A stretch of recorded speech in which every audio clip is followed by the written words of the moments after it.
Coki Pardede disebut suntikan sabu-sabu lewat anus, kuasa hukum membantah. Kabar terbaru Coki Pardede yang membantah tegas telah memakai narkoba lewat anal. Hal ini disampaikan oleh Milano, kuasa hukum dari sang komika baru-baru ini.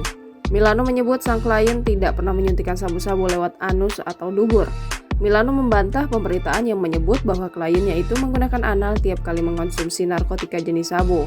Ia menjelaskan bahwa saat diperiksa, Coki menuturkan bahwa sabu yang ia gunakan bisa dipakai melalui beberapa tempat, termasuk anal.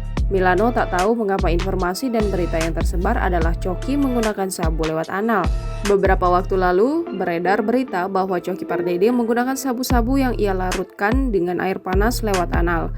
Hal itu disampaikan oleh pihak kepolisian Polres Metro Tangerang Kota usai memeriksa Coki Pardede.